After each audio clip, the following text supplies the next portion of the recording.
नमस्कार। उम्मीद है आप लोग स्वस्थ और प्रसन्न होंगे। जो घटना बहुत दिन से एक्सपेक्टेड थी वो हो गई।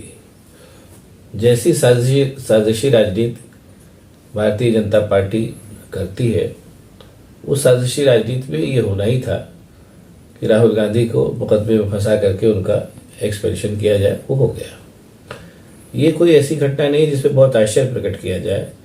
जो लोग भारतीय जनता पार्टी की राजनीति से वाकिफ हैं और थोड़ा बहुत इस पेशे से जुड़े हुए हैं, उनको उम्मीद रही होगी। अब यहीं पर मैं एक बात और बताना चाहूँगा, उसके बाद आगे की बात शुरू करूँगा। साजिश और भय, ये दो ऐसी चीज़ें हैं जो भारतीय जनता पार्टी की राजनीति के अनिवार्य अंग हैं। मैं 1992 में एक बात करूँगा, जिस समय बाबरी मस्जिद गिरी थी और सारे पत्रकार लोग उसको कवर करने गए थे। तो बाबरी मस्जिद गिरना न गिरना जो कुछ भी था वो एक राजनीतिक काम था, लेकिन मीडिया कर्मियों को राजनीति से कोई लेना देना नहीं होता, वो हर चीज़ कवर करने जाते हैं। लेकिन वहाँ भी यही मानसिकता काम कर रही थी कि जो कुछ हम कर रहे हैं उसका कोई रिकॉर्ड ना हो। तो उसी के चलते जो पत्रकार वहाँ गए थे उनको बहुत मारा गया था, पुराने लोगों को याद होगा। और कोशिश की गई थी कि वो जो कर रहे हैं वो चीज़ें रिकॉर्ड में ना आने पाए। अब ये एक ऐसी मानसिकता है जिसके बारे में क्या कहा जाए, मतलब इसको तो ये कहने मुझे कोई हर्ज नहीं कि एक ऐसा व्यक्ति जिसके पास थोड़ी सी भी बुद्धि होगी वो ये मानने से इनकार कर देगा कि जो घटना आप कर रहे हैं उसका कहीं कोई रिकॉर्ड न रह जाए। ये बहुत दुनियावी चीज़ है। जो पारिवारिक इतिहास होते हैं उनका भी रिकॉर्ड परिवार के ही लोग रखते हैं। तो इतनी बड़ी घटना जो घट रही है, जैसे फॉर एग्जाम्पल जो बाबरी मस्जिद गिरी उसमें पत्रकारों को मारा गया, कि उसका रिकॉर्ड ना हो, या उस चीज़ को मैं यहाँ तक ला रहा हूँ जैसे हिंडनबर्ग रिपोर्ट के बाद राहुल गांधी ने जो कहा, तो उसके लिए उनको मतलब एक साजिश के तहत एक दूसरे मामले में फंसा करके उनको हटाया गया। तो ये सब इसके पीछे केवल एक वही सेम मानसिकता काम कर रही है कि जो हम कर रहे हैं उसका कहीं कोई रिकॉर्ड न रह जाए। ये तो हुई एक बात।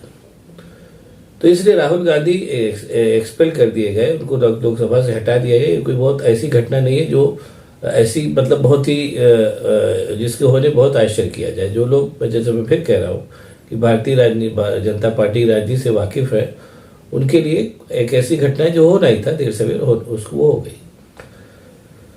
अब आते हैं फिर कहावत पे आते हैं। सब कुछ मैंने पहले भी एक आध बार मैं कह चुका हूँ कि सब कुछ कहा जा चुका है, लेकिन आदमी अपने अहम में और अपने उसमें चीज़ों पर गौर नहीं करता। तो इतिहास में पहले भी ये कहा जा चुका है और पहले भी ये मुहावरा भी है कि आदमी इतिहास से सबक नहीं लेता, इसीलिए इतिहास अपने आप को दोहराता है। अब मैं यहीं पर बात आगे शुरू करता हूँ। बात आती है राहुल गांधी के ऊपर। राहुल गांधी को मूलतः दो वजहों से हटाया गया। एक तो है कि उन्होंने मोदी का नाम अडानी से जोड़ा, जो ऑलरेडी लोग जानते हैं कि मोदी और अडानी का रिश्ता सब जानते हैं। उसको राहुल गांधी ने जोड़ दिया, कोई नई बात नहीं। वो एक ऐसी चीज़ उन्होंने कही जो ऑलरेडी सब जानते थे। और दूसरी चीज़ ये कि ऐसा कहा गया कि अगर उनको हटा दिया जाएगा तो उनकी आवाज़ कुंद हो जाएगी। ये एक दूसरी मानसिकता थी। अब यहीं पर मैं आपको कुछ पुराने एग्जाम्पल दूंगा जो आपके चीज़ों को आगे बढ़ाने में मदद करेंगे।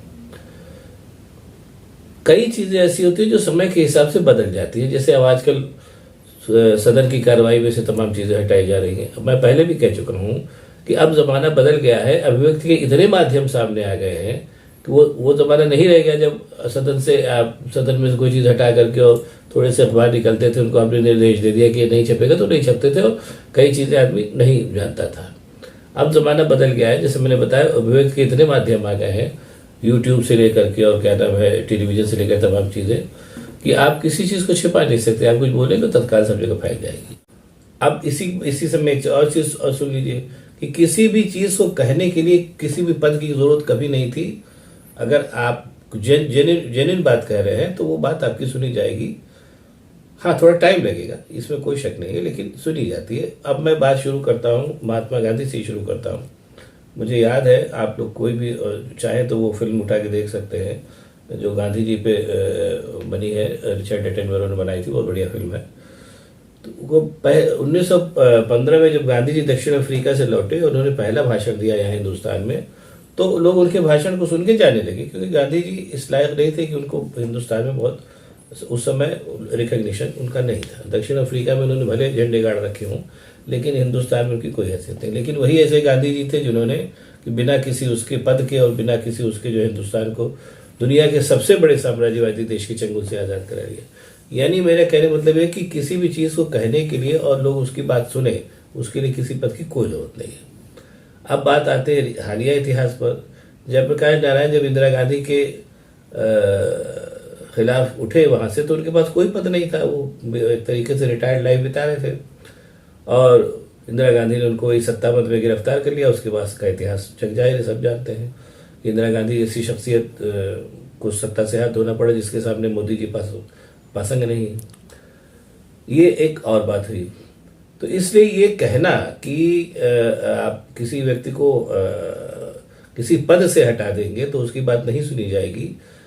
राजनीति में साजिशें हमेशा से होती रही, कोई आज की बात नहीं। कोई अपने नरेंद्र भाई कोई नए राजनीतिज्ञ नहीं जो साजिश कर रहे हों।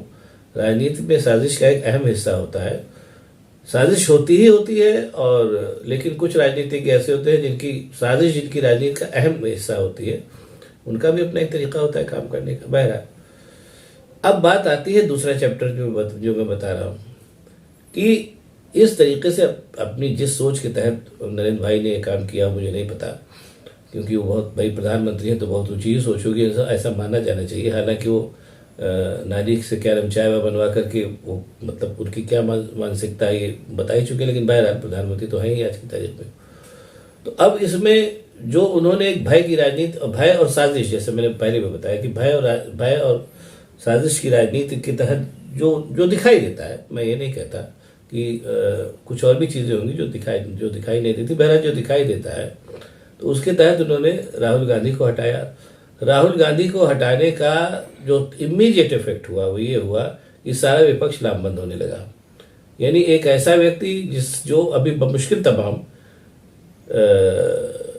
साल भर पहले तक पप्पू था बकौल भारतीय जनता पार्टी और बकौल और सारे, और जो उसको विपक्ष के और भी तमाम लोग सीरियसली नहीं लेते थे, आज एक तरीके से देखा जाए तो अगर उनको हटाने के पीछे, राहुल गांधी को हटाने के पीछे भी सत्ता पक्ष का ही हाथ है, तो ये कहने में कोई हर्ज नहीं कि राहुल गांधी को एकदम से नेशनल इंटरनेशनल हीरो बनाने के पीछे भी सत्ता पक्ष का ही हाथ है। ऐसी एक क्या नाम है, मतलब एक ऐसी कार्रवाई करके जो नहीं की जाती तो शायद राहुल गांधी का कद इतना बड़ा न होता। एक ऐसी कार्रवाई करके तत्काल जो है उसको राहुल गांधी को विपक्ष के केंद्र में ला दिया। सारी की सारी पार्टियां उनके सुर में सुर मिला रही हैं, जो कालांतर में आगे जाकर के मोदी जी के लिए मुश्किल खड़ी कर सकता है, इतना तो तय है। और हाँ, एक चीज मैं और बताना चाहूंगा, इसको बता के बात खत्म करूंगा।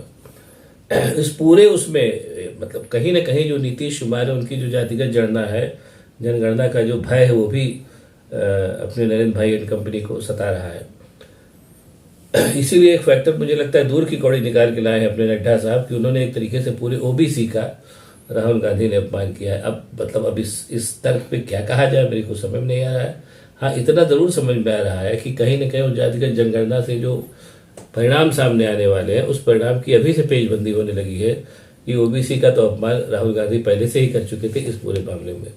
अब यहाँ पे ये कह के मैं बात को खत्म करूंगा कि ये जो पूरा प्रकरण है, ये पूरा प्रकरण से केवल दो चीजें सामने आ रही खुल करके कि पहली चीज तो सत्ता पक्ष इस कदर अहंकारी हो गया है कि उसको सामान्य चीजें भी नहीं दिखाई दे रही हैं, और दूसरा जो पक्ष है वो ये है कि सत्ता पक्ष जनता को पूरी तरीके से बेवकूफ समझने लगा है। अब ये जनता को बताना है कि बेवकूफ है कि नहीं। और तीसरी चीज और बड़ी छोटी सी चीज है, लेकिन चीजें होती है पता नहीं चलती नीचे स्तर पर। जो सस्ता गल्ला लोगों को दे करके गल्ले का वोट बैंक तैयार किया गया है, तो वो भी मैं आपकी जानकारी के लिए दे दूँ। बात बहुत छोटी सी लेकिन बता ही दूँ कि पहले जो महीने में 2 बार गल्ला बढ़ता था मुफ्त, अब आजकल वो एक ही महीने बढ़ने लगा है। कहीं मैंने पढ़ा था बहुत पहले, वो शायद सही ही था, कि ये मुफ्त गल्ला बटाने के चक्कर में FCIM के गल्ले के गोदाम काफ़ी हद तक खाली हो गए हैं और तमाम तरीके का उसका पेमेंट भी रुका हुआ है। तो कहीं ना कहीं ये मैंने केवल इसलिए बताया कि जितनी भी पेशबंदी सत्ता पक्ष ने कर रखी है, चाहे वो माइक्रो लेवल की हो चाहे वो ऊपरी स्तर की हो, उसमें वो कहीं ना कहीं अब धीरे धीरे पिछड़ रही है। और उस हड़बड़ाहट में जो निर्णय लिए जा रहे हैं वो सारे के सारे निर्णय कहीं अपने नरेंद्र भाई एंड कंपनी पर ही न हावी हो जाए, ये देखना एक मज़ेदार अनुभव होगा। मैं तो ये हमेशा ही कहता हूँ कि दिलचस्प मज़ेदार अनुभव मैं इसलिए कहता हूँ बार बार कि एक ऐसी शक्ति जो तरह तरह की षड्यंत्र कर रही बने रहने के लिए, अगर वो उसके षड्यंत्र सारे के सारे एकदम से असफल हो जाते हैं तो कहीं ना कहीं इसको देखना दिलचस्प और मज़ेदार अनुभव ही होगा, जैसा 1977 में एक बार हो चुका है, जब इंदिरा गांधी और उनके तमाम क्या नाम है जो उसको कहा जाता है क्रोनीज, उन लोगों ने मिलकर के वो माहौल। मैं फिर एक बार ये बात कहने के पहले कहूँगा कि चूंकि ये घटना इंदिरा गांधी से हो गई थी, इस वजह से उनका उल्लेख करना जरूरी होता है, वरना इंदिरा गांधी और मोदी की कोई तुलना नहीं है, इसको कहने मुझे कोई संकोच नहीं है। लेकिन बहरहाल जब उस इंदिरा गांधी के क्रोनीज ने नौबत ला दी थी तो वो सत्ता जो देखने में लगता था कि नहीं धराशायी होगी, जब वो धराशायी हुई, मैं इसको पहले भी कह चुका हूँ, एक बार फिर कह रहा हूँ, जब वो सत्ता धराशायी हुई तो इस सत्ता की क्या बिसात, जिसके पास सिवाय नकारात्मक तथ्यों के, जैसे हिंदू मुसलमान हुआ और ये सब सारी बातें हुई, इस सत्ता के पास जिसके पास सिवाय नकारात्मक उपलब्धियों के और कुछ है ही नहीं, वो कितने दिन टिकेगी, ये भी इसीलिए इस चीज़ को देखना दिलचस्प और रोमांचक अनुभव होगा। बहरहाल अब आप लोगों को अगर ये वीडियो पसंद आया हो तो इसको शेयर करिए, लाइक करिए और मेरे चैनल को सब्सक्राइब करिए। रोचक दौर दरअसल अब शुरू हुआ है, जिसको देखना भी अपने आप में रोचक अनुभव होगा, जो उस जनरेशन के लिए जो इसको देखेगी। और हम लोग तो उस जनरेशन के एक तरीके से हम लोग दो ऐसे रोचक दौर देखने को हम लोगों को मिलेंगे, एक जिसमें सत्ता पक्ष अपने पूरे अहम के साथ पराजित हुआ, और अभी दूसरा वही दौर चल रहा है जिसमें सत्ता पक्ष अपने आप को बहुत ज़्यादा चालाक समझते हुए अपने खेल खेल रहा है। और एक चीज़ हाँ और बता दूं कि अभी यहाँ पर अंतर्राष्ट्रीय शक्तियों का खेल होना बाकी है, और यहाँ पे मैं कहना फिर उचित समझूंगा कि यही खेल एक बार मुगलों के बाद पेशवा खेल चुके हैं, और पेशवा इसीलिए खेल रहे थे कि उनको अंतर्राष्ट्रीय शक्तियों के बारे में कोई जानकारी नहीं थी, वो अपने अहम में चूर थे, और अंग्रेज़ों के एक धक्के से उन्होंने क्या नाम ज़मीन चाट ली। इस समय जो लोग सत्ता पक्ष में हैं, पेशवा उनके आदर्श हैं, देखिए इनका क्या हाल होता है। जैसा मैं कह चुका हूँ, देखना दिलचस्प अनुभव तो होगा ही।